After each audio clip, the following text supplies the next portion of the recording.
Again, children in these households will typically struggle with conflict management in their adult lives.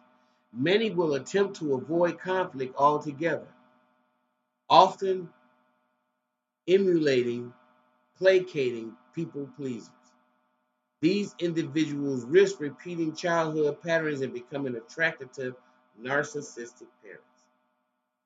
It's interesting to me because when you even look at the YouTube community, um, on on the African American side, the black side, the ADOS, it seems like most of our channels are are conflictual channels, and we thrive on whether somebody's having a beef on the internet, and it breaks the record because we like that chaos. The chaos it turns us on. And this is what I was trying to say about a pain body. It is an addiction. It's like, and if any of y'all ever been addicted to drugs, you'll know what I'm talking about. If you ain't never been addicted, you don't even know. But I'm telling you what it is. Okay? It's the same rush. It's the same rush. You look for beef. You go through the internet looking for somebody that's beefing with somebody.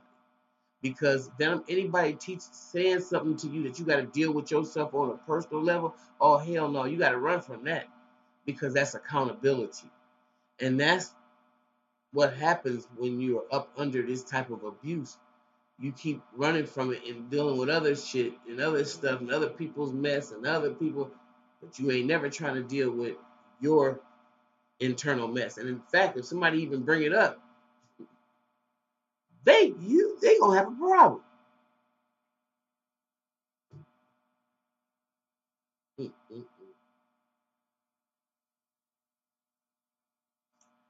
Other children attempt to restore the power they never had by essentially mimicking the same behavior as their parents.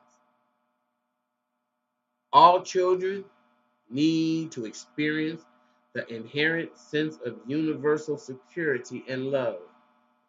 They must know and feel that they are worthy of love no matter what they do. Unconditional love provides children with a healthy form of attachment to their caregiver. It also provides them with self esteem, and that's what they need in this world. What's the few lines from that song? I believe the children are our future. Teach them well and let them lead the way. Show them all the beauty they possess inside. Give them a sense of pride. It'll make it easier. Let the children's laughter remind us how we used to. You gotta listen to those words, and that's a real powerful song because getting to that state is real difficult. Learning to love yourself, that's the greatest love. It really is, and it starts as a kid. And for somebody to sing that and mean it, is that they had to have grown up in love. Learning to love yourself. It is the greatest love of all. And that's true. Um, but let's go ahead, move on.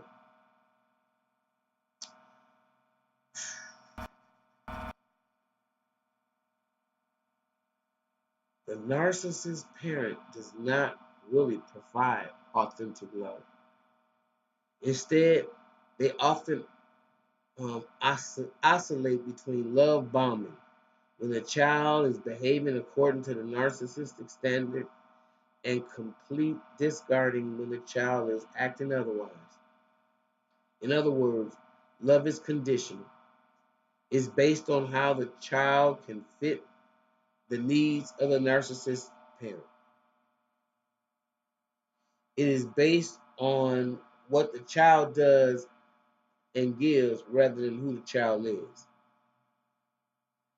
Now, I want to say something. I want to interject here. I'm not a therapist or anything, but this little line, in other words, love is conditional.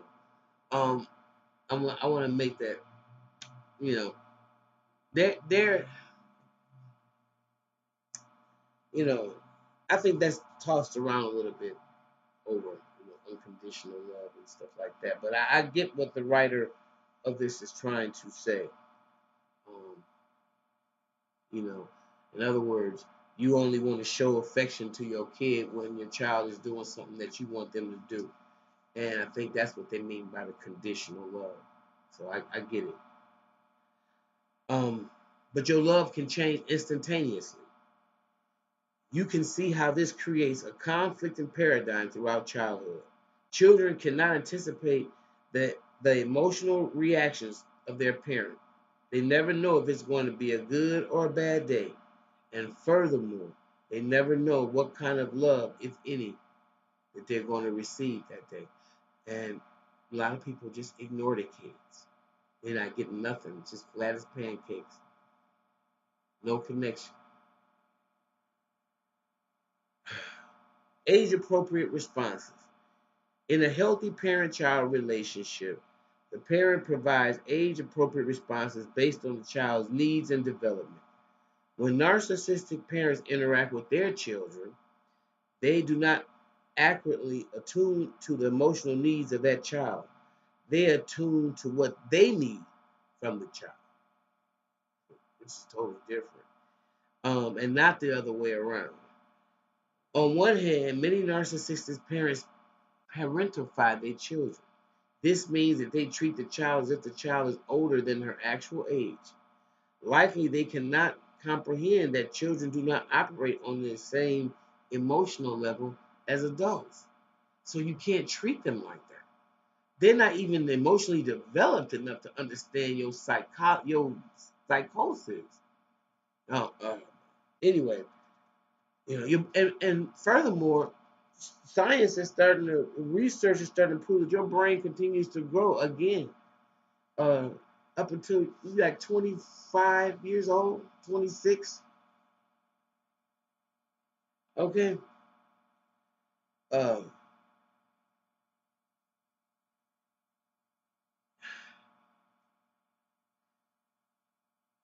these parents get upset when the child asks clarifying questions. When these children grow up, we see the same narcissistic parents engage in infantilizing. In other words, this parent cannot accept that the child grows up into his or her own unique identity and adult self. The parent cannot tolerate the idea of not being needed, desired, or appreciated. Thus, these parents will attempt to sabotage the natural development process of adulthood. Some try to do this in subtle ways, such as making minor decisions for the child. Others will do it in far more destructive ways, like disregarding their boundaries, assuming complete responsibility to the child's well being. I mean, families are so dysfunctional that, you know, sometimes the mother don't know when certain aspects of her mothering should cut off, and when is it mothering or smothering. The future of children. Okay, growing up in a narcissistic family can be very traumatic for all children. It really can. Through the narcissistic child requires love, affection, flexibility, and encouragement. He or she receives the continuous message that their needs are unreasonable and insulting. It's a troubling dynamic, and it's one that could impact a child for the rest of their lives. Healing from the childhood wounding inflicted by a narcissistic parent or parents takes time, but recovery and redefinition of love and acceptance are possible if actions are taken to remove children from these toxic environments.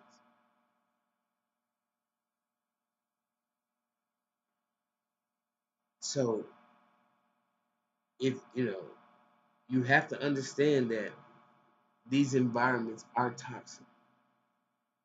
And whether you want to think that this is just the way black folks do things, and you know, the control group is always trying to tell us how to do stuff, and it ain't going down like that. No, no, no, no, no. This really is toxic behavior. And when you grow up in these households, you don't even know how crazy you are until you can't run no more from yourself. And all your relationship ending up like this, and you're attracting the same person over and over again, and your behavior is just you say one thing with your mouth, but your heart inside does not agree with that. You don't know how to say no. You always saying yeah and agreeing to stuff that you can't even do. Then you get overwhelmed, and then you in resentful mode.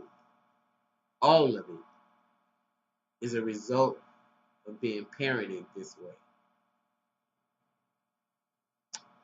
And I know it's heavy.